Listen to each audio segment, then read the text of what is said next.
So, if you're like me, you heard about this thing called wingsurfing. Maybe you saw somebody down at the beach with this weird kind of kite windsurfing hybrid. You didn't know what the hell it was. You did some Googling and you discovered this really cool sport that you wanted to do. And then you looked it up online and noticed that you needed to have about $4,000 lying around to get into this sport. Well, that's true. It's expensive to get into wingsurfing. And I personally have only managed to get the wing. And what I want to talk about is this thing here, this Slingshot UPWINDer that essentially allows you to take an old stand-up paddleboard that you might already have. This is what I've got lying right here. And this allows you to use that paddleboard with your wing, learn how to use the wing, and not get blown down miles down the beach by the downwinds.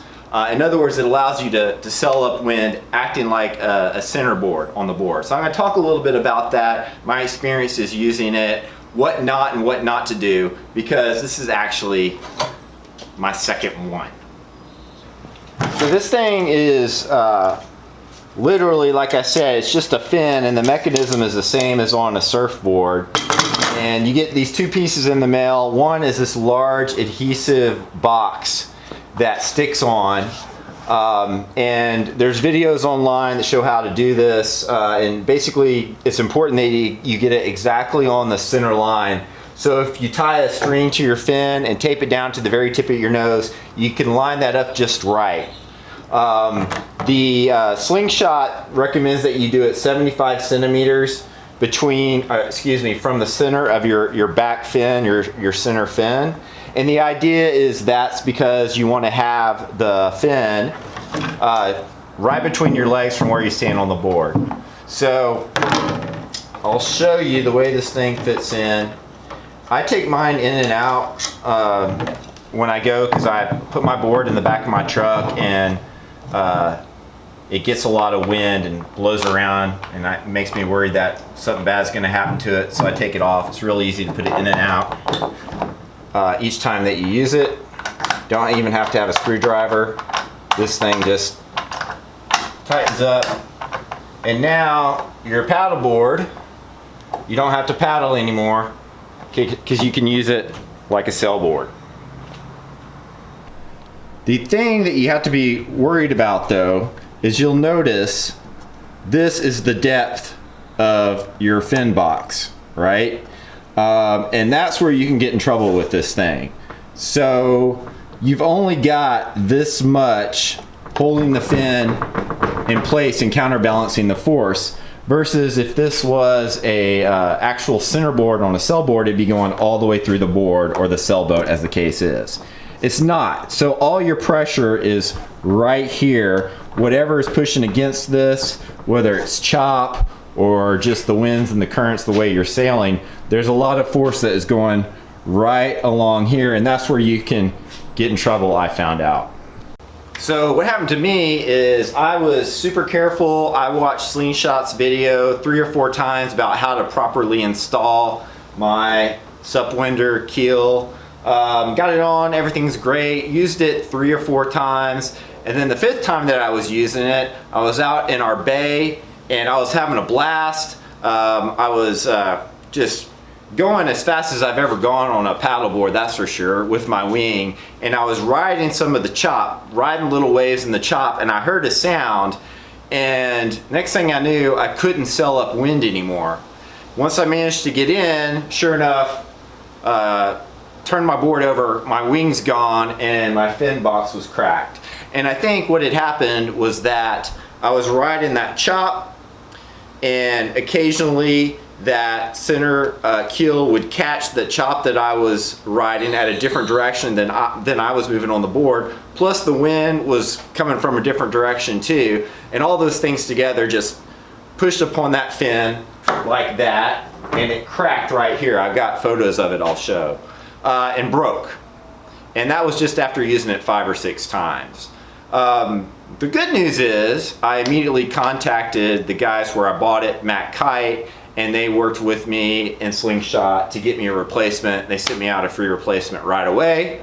and I put it back on and used it again, and it's working great again. So the bottom line is it works. However, you need to be real careful about the conditions that you use it in. And I would say don't use it at all if you're out and surf. And be really careful if you're riding any kind of chop at all, because you just got to be aware. Basically, the physics are against this thing. It's fun and it's useful to go around and play around in flat water, but if you're in any kind of situation where you've got substantial force playing upon it again and again, I think there's a chance that it's going to crack and you're going to lose it. I really believe that's what happened to me, because I installed the thing perfectly following their instructions. I talked to them after I got the replacement just to see if they had any further advice. And again, all they said is the reason that we do it at 75 centimeters is because we want it to be between your feet, your legs, where you're standing on that board. And you're going to be standing further back on the board than you might think you normally would. Certainly further back than you do when you're on a paddleboard, right? It's a lot more like you're riding a sailboard, because that's basically what you're turning it into. So I did that. I did, however, I moved it a little bit, maybe 4 inches further forward than it was. And as you can tell, it's still, you know, it's pretty far back there on the board.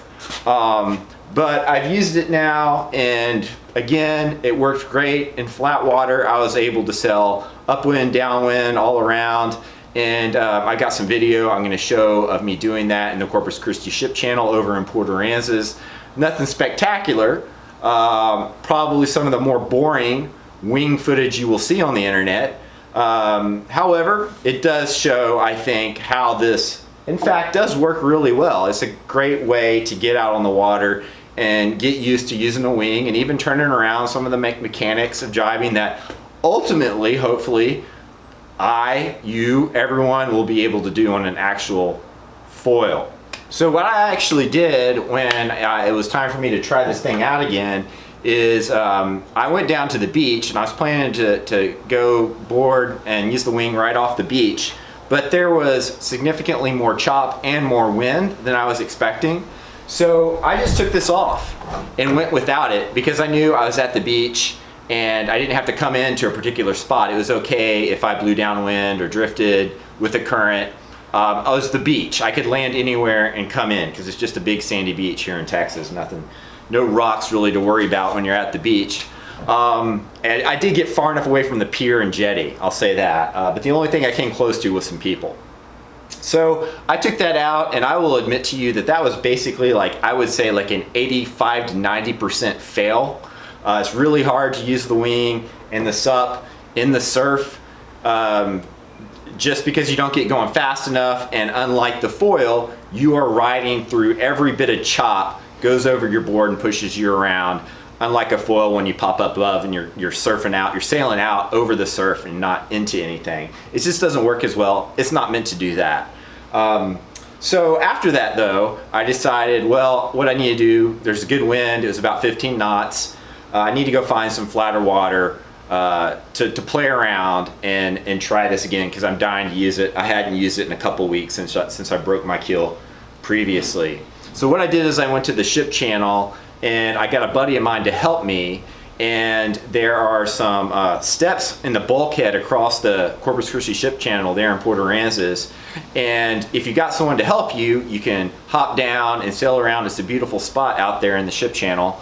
And so that's what I did. I couldn't have done this without the help of my buddy Seth, who actually shot the video that you're going to see of me doing this. And as evidence of the fact that the sUPWINDer actually does work, if you pay attention to these short clips I'm going to play, you can see I'm leaving from this one spot in the bulkhead where I can actually climb down to the water, and I was able to sail exactly back to that same spot after playing around out there for, I don't know, 20 or 30 minutes, something like that, in the chip channel. So, you know, bottom line, you got to learn to wing before you can wing surf. The sUPWINDer is a good, inexpensive tool. It's a little over $100, if I remember correctly, to take an old paddleboard that you already have lying around, stick the fin on there, and get out and play around with your wing. I'll tell you one thing, the most difficult thing in this whole process that I had to deal with was taking off the old keel box that was adhered to my board. There is no chance of this peeling off your board when you're out in the, you do not have to worry about that at all. It took me a long time with a scraper, a utility knife, and WD-40 to get this thing off my board, the original one that broke. So that's no worry. Just be aware there are some inherent limitations to what you can do with this. It's not going to stand up to being punished around in surf because the force just can't withstand it. But it's fun for what it is. And even when you do, I anticipate once I actually do have a foil board and I'm out wing foiling, you know, my daughter, my son, my friends, if they want to play around with a wing, it's easier for them to do that with this paddle board. You don't have to have any idea what you're doing. You can get out there and play around and kind of get familiar with the wing and have fun in the water, messing around with the wind. So, thanks for listening, and hopefully I'll be able to update you with some progress here in the near future.